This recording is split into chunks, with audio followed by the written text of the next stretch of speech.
स्वागत है आपका बुक्स वैगन में। आज हमारे साथ हैं संदीप द्विवेदी जी। संदीप द्विवेदी जी एक संवेदनशील कवि और लेखक हैं जो अपनी रचनाओं के जरिए संघर्ष, साहस और हार ना मानने की भावना को मजबूत आवाज देते हैं। उनकी कविता संग्रह पंछियों का सरदार इंसान के अंदर छुपे उस नेता को जगाती है जो चुनौतियों से भिड़ना जानता है। हमारे शो पर आपका बहुत स्वागत है सर। बहुत बहुत धन्यवाद। प्लीज हमें मेरा पहला सवाल आपसे यही है कि पंछियों का सरदार कविता के पात्र का विचार आपके मन में कैसे उभरा? मुझे ऐसा लगता है कि जो पंछी होते हैं उनका एक उड़ने का स्वभाव है, उड़ते ही हैं और वो कभी भी इतने तूफान आते हैं, उनके घोंसले हिलते डुलते रहते हैं, लेकिन हम देखते हैं कि उनके घोंसले टूट जाने के बाद भी दोबारा घोंसला बनाते हैं। तो जाहिर सी बात है कि जो ये पंछी का पात्र है कहीं ना कहीं हमारे लिए प्रेरणा बन सकता है।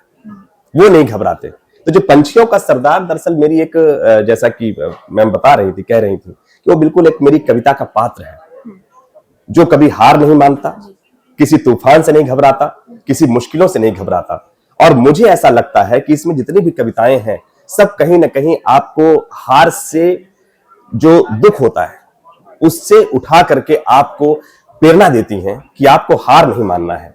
तो ये हम उस पंछी से सीख सकते हैं। इस तरह से इसका नाम पंछियों का सरदार हुआ। तो सर मुझे ऐसा लगता है कि पंछियों का सरदार में पंछी को हम अगर एक इंसान से कंपेयर करते हैं तो आपको क्या लगता है कि एक इंसान अगर उसे पंछी के रूप में देखा जाए वो कब पिंजरे में बंद महसूस करता है? ऐसी उसके जीवन में क्या कठिनाई है जिससे उसे ऐसा लगता है कि वो अपने पंख लेकर उड़ नहीं पा रहा? जी। मैं आपका सवाल जिस तरीके से समझ रहा हूं, देखिए इस प्रकृति में जो भी है, हम हैं, पंछी हैं, कोई भी है, सबके पास उतार चढ़ाव आते हैं।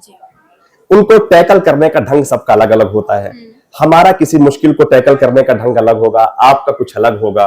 आपके सामने चुनौती आएंगी तो आप उसके लिए कैसा रिएक्ट करते हैं, मेरे पास कोई चुनौती आएगी तो मैं उसे कैसा रिएक्ट करता हूं। किसी के पास भी उसका अपना एक तरीका होता है। तो जो पंछी है वो देखिए उसका एक घोंसला है।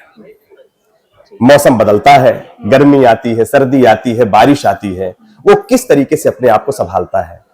दूसरी तरफ हम हैं, हमारे ऊपर भी हमें नहीं पता कि कल क्या होगा। हम जो पढ़ाई कर रहे हैं, जो हम विचार कर रहे हैं, जो हम प्लान कर रहे हैं, जरूरी नहीं कि चीजें उस तरह से होंगी। इस अनिश्चितता में मेरे पास भी है, उसके पास भी है, किस तरीके से हम अपने आप को उसमें से संभालते हुए आगे की ओर बढ़ाते हैं। जैसे अगर हम एक पंछी को देखें तो जब अगर बारिश होती है तो जाहिर सी बात है, सोचिए उस पेड़ में किस तरीके से उसका घोंसला बचा रहता होगा, लेकिन हम कभी भी उसको बेघर नहीं देखते। उसके जो पूरे तिनके हैं तितर बितर हो जाते हैं, लेकिन हम देखते हैं कि फिर से वो अपना जाकर के घर बना लेता है। हम भी ऐसे ही हैं, ठीक, कि हमारे ऊपर भी कोई समस्या आती है, थोड़ी देर तक एक बिखराव होता है, लेकिन हम अपनी समझ से अगर हम हार न माने, उस पंछी की तरह जो कभी हार नहीं मानता, उसकी तरह जब हम हार नहीं मानते तो हम भी अपनी कठिनाइयों को, अपनी चुनौतियों को हम संभाल लेते हैं। तो मुझे लगता है कि इस तरह से दोनों एक तरह से सिमिलर हो सकते हैं और प्रेरणास्पद हो सकते हैं। तो सर एक कविता जो होती है वो एक जिस कवि ने लिखी है उसकी परछाई है ना? तो आपको ऐसा क्या लगता है कि आपके निजी जीवन में कोई ऐसा क्षण या फिर कोई ऐसा इंसिडेंट जिससे आपको लगता है कि ये कविता लिखने की आपको प्रेरणा मिली? मैं एक सामान्य परिवार से आता हूँ। मध्य प्रदेश का पूर्वी क्षेत्र रीवा जिला है, वहां से आता हूँ। एक सामान्य परिस्थितियां होती हैं, सामान्य चुनौतियां होती हैं। वहां से आपके भीतर एक सपना पल रहा होता है, कुछ करने का, कुछ हासिल करने का। यदि आपके भीतर कोई एक विचार आते हैं तो उसको लिख करके हमें किसी के सामने रखने का एक सामान्य सा एक मनुष्य का स्वभाव है, उसके भीतर होना चाहिए ये। तो जब ये आता है तो उसको जब आप पाने के लिए बढ़ते हैं तो आपके सामने जो मैंने ऑब्स्टेकल्स की बात की तो वो आते हैं। तो एक मिडिल परिवार में आपको एक खूब सामना करना पड़ता है कि आप क्या चुनेंगे, क्योंकि सामान्य सी बात है, मैंने इंजीनियरिंग की पढ़ाई करी, उसके बाद मैंने जॉब की, लेकिन जो मैं करना चाहता था वो है कि मैं लिखना पढ़ना चाहता था। लेकिन आप उस परिवार से होने के बदौलत आपको ये फैसला अपने आप में मुश्किल है। यहाँ पे बहुत सारे हमारे युवा दोस्त हैं, उनके लिए भी ये चुनौती होती है कि जो चाहते होंगे वो नहीं कर पाते होंगे। तो ये जो भीतर की पीड़ा है, ये जो ना कर पाने और करने के लिए जो जद्दोजहद है, इसके बीच में से यदि मेरे भीतर एक भाव आता है, एक विचार आता है, तो वो कविता बन के निकलती है।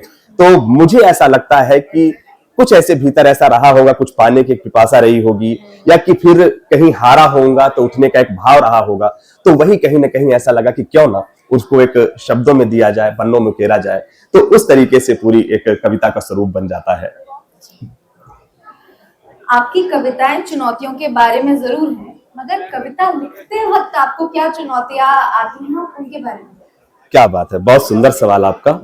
जब आप कविता लिख रहे होते हैं तो मेरे ही पास नहीं, कोई भी कवि लेखक है, उसके ऊपर एक जिम्मेदारी बन जाती है। आप लिख तो कुछ भी सकते हैं, आपके पास पेन है, आपके पास पेपर है, आपको लिखना आता है, आप लिख सकते हैं। लेकिन हर कवि लेखक के सामने ये एक उसकी जिम्मेदारी है कि वैसा लिखे, इस तरह से लिखे कि उससे समाज को कुछ मिले और वो लंबे समय तक उसका साथ दे। ये उसकी नैतिक जिम्मेदारी है, ये होना ही चाहिए। यदि कोई कविता उसको कहीं पर असमंजस में डालती है तो ये थोड़ा सा ये वो नहीं है। तो पहली जिम्मेदारी आपको ये है कि आप जो लिखें उसे लोग पढ़ते हैं, और आप जब लिख देते हैं उसको जब लोग पढ़ते हैं तो उसी के हिसाब से उनका एक बिहेव बनता है, उसके भीतर उसके लिए प्रतिक्रिया आती है उस तरीके से, उनके अंदर का भाव, और उसी तरीके से करते हैं। तो जो सबसे पहली कठिनाई आती है आपको ये कि चुनाव, कि हमें इसमें से कुछ बेहतर देना है। दूसरी चीज ये कि हम इसको किस तरीके से लिखें। जैसे मान लीजिए कि हमें चुनौतियों से ऊपर उठना है, तो हमने यहाँ पर कुछ कविता में पंछियों का सहारा लिया, कुछ पंक्तियों में जब आपको मैं कविता सुनाऊंगा तो उसमें एक बीज का सहारा लिया। एक बीज अपने आप को किस तरीके से मिट्टी को तोड़ते हुए, चट्टान को तोड़ते हुए अपना अस्तित्व बनाता है। तो ये जब सब कुछ आप सोचते हैं तो ये आपके भीतर होना चाहिए। ये आप जब ढेर सारा पढ़ते हैं, लिखते हैं, अपने आसपास की चीजों को ऑब्जर्व करते हैं। मैं हमेशा कहता भी हूँ मनसा मैम की कविता लिखने के लिए 2-4 चीजें चाहिए होती हैं। सबसे पहला है ऑब्जर्वेशन, कि आप देखें, हम यहाँ पर देख रहे हैं, यहाँ पर से कहीं से भी कविता निकल सकती है, यहाँ कविता बिखरी पड़ी है एक कवि लेखक के लिए। दूसरा है इमेजिनेशन, जो हमने देखा उसको हम किस तरीके से इमेजिन किया। फिर तीसरा है आपका वोकैब, आपका शब्दकोश आपके पास होना चाहिए। अगर आप मुझे कह दें कि किसी अन्य भाषा में, अंग्रेजी में लिखें या गुजराती में लिखें या मराठी में लिखें, थोड़ा सा मुश्किल पड़ेगा। मुझे अपनी भाषा में, मैंने चूंकि हिंदी में अधिक पढ़ा है तो मुझे उसके शब्दकोश आते हैं। तो आपका शब्दकोश होना चाहिए कि आपके अंदर जो भाव उत्पन्न हुए उसको शब्दों में कहें।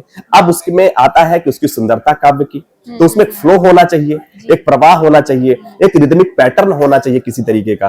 तो ये सारी चीजों को लेकर के जब इकट्ठा जब कविता लिखते हैं तो ये सारे पैरामीटर्स आपके साथ में काम करते हैं, मुझे ऐसा लगता है।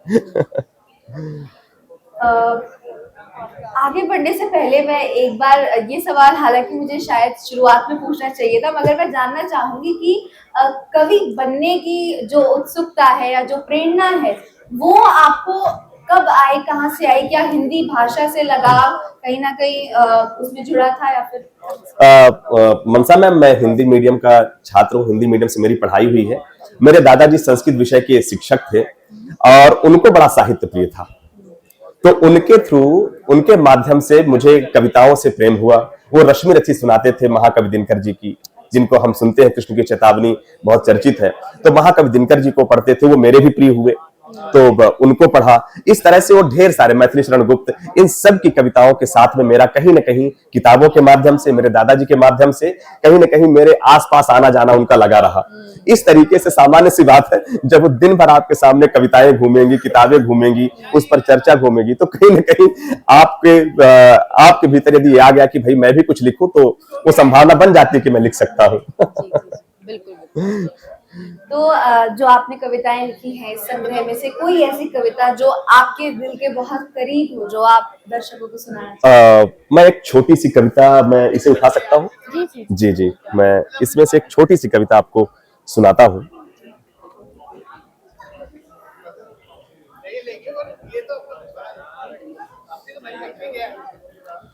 एक है बीज की छलांग, जो मैंने आपसे कही कि हम बीज से भी सीख सकते हैं। एक जो सीड होता है, बस कुछ बीजों ने दिखाई थी हिम्मत और लगा दी थी छलांग गीली मिट्टी पर। मानिए कि आपके हाथ में कोई बीज है वहां से कुछ ही बीज हिम्मत जुटा पाए कि हम जाकर के, हाथ में तो सुरक्षित है वो, लेकिन कुछ ही बीज हिम्मत जुटा पाए कि हम मिट्टी में कूदें। तो इस तरीके से है कि बस कुछ बीजों ने दिखाई थी हिम्मत और लगा दी थी छलांग गीली मिट्टी पर। डूबते उतराते रहे वो दिन महीने साल और आखिर खोज ही लिया अपने भीतर का पेड़। मैं सोचता हूं मनसा मैम, मैं सोचता हूं क्या छलांग लगाने वाले बीजों को नहीं लगा होगा डर बाकी बीजों की तरह? शायद नहीं। क्यों? क्योंकि छलांग उन बीजों ने नहीं, छलांग लगाई थी उनके भीतर के पेड़ ने। बहुत ही सुंदर कविता सर। हमारे दर्शकों के लिए, रीडर्स के लिए अगर आपकी तरफ से कोई मैसेज या कोई एडवाइस आप देना चाहें। मैं हमेशा ये कहता हूं कि आपके भीतर जो करने की इच्छा हो उस सपने को जरूर पूरा करिए। जीवन बहुत छोटा सा है। आपके भीतर हो सकता है कि जिस जगह पर आप हो उससे कहीं इतर जाने की इच्छा है आपकी। मैं नहीं कहता कि आप उसको छोड़ें, लेकिन कोई ना कोई जुगाड़ लगाएं। भारत जुगाड़ का देश है। कोई ना कोई ऐसा भीतर से समय निकालें या किसी तरीके से आप उस सपने की ओर जाएं जो वाकई में करना चाहते हैं। आपको उसके किसी के रिजल्ट से प्रेम हो जाए ये उतना महत्वपूर्ण नहीं, यदि आपको उस काम से प्रेम हो जाए। सपोज हमें किसी से महीने की सैलरी मिलती है, पैसा मिलता है, तो आपको पैसे की वजह से वो काम पसंद है, ये तरीके आपको ज्यादा मोटिवेट नहीं करेंगे। बशर्ते आपको ऐसा हो कि आपको उस काम से प्रेम है, क्योंकि ज्यादातर समय आपको किस में देना पड़ेगा? काम में देना पड़ेगा। तो जो काम पसंद है उस काम पे समय दें और उससे ढूंढें कि हमें इससे हमारा काम कैसे चल सकता है। तब इस सोच के साथ आगे बढ़े तो मेरे ख्याल से हर व्यक्ति जब अपने मन का काम करेगा तो वो मास्टर बनेगा और वो बढ़िया करेगा। तो अपने मन के काम को कभी छोड़ना नहीं चाहिए, वो जरूर करते रहना चाहिए, वो आपको जिंदा रखता है। तो जितना आप अपने काम से प्यार करते हैं, मुझे पूरी उम्मीद है कि आपकी किताबों से भी लोग उतना ही प्यार करेंगे और आपकी कविताओं से भी। यहाँ आने के लिए बहुत बहुत धन्यवाद। Thank you so much Mansa ma'am, thank you so much.